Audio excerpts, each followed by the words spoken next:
Hello, my fellow language people. Hope you're doing very well. Azren, the language nerd here, as per usual. Currently on the streets of downtown, as you guys can see. Check it out around me. Check it out.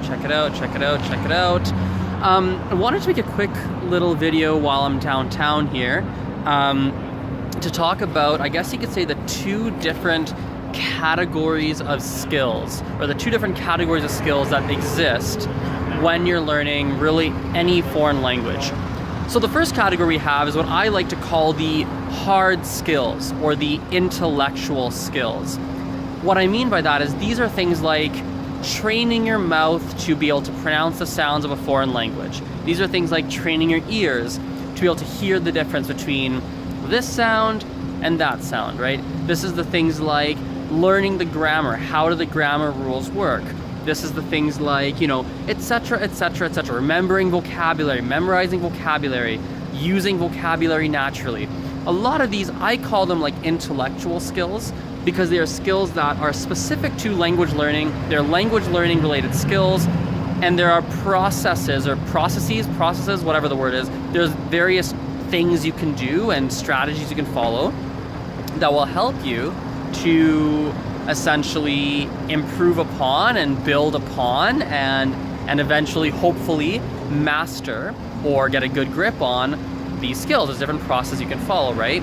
I think the other type of skill you have, and this is the category of skill that really applies for anything you try and learn, is what I like to call, I guess you could say, the emotional skills, right?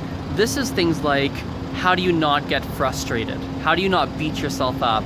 How do you manage your time so you can actually study and practice the language that you are trying to learn, right?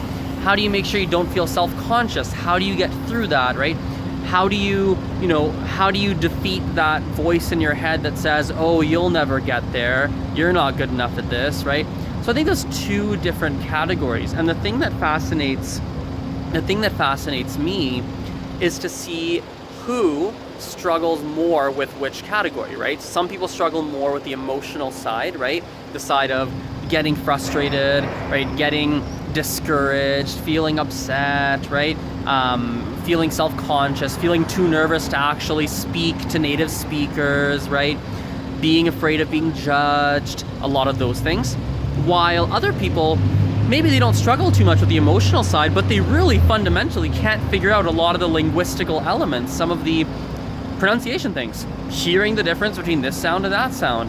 Maybe you're dyslexic and it's difficult to remember how to spell things and read properly, like the hard language related skills. And I'm really interested to see kind of who struggles with what more and who finds which side easier.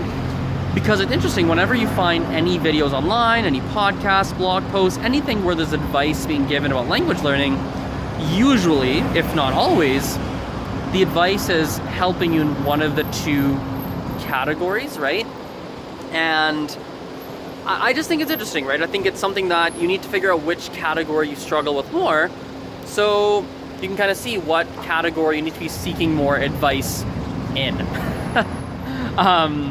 Yeah, just a quick little anecdote, quick little thing that came to mind that while I was walking today. Thought I'd quickly pause, take the camera out, take my phone out rather, and just make a quick video about it. So let me know in the comments. I'm very curious. Or hit me up on Instagram, Facebook, all those places. Which category of skills do you struggle with more? All right, guys. See you later. We will talk later. Bye for now.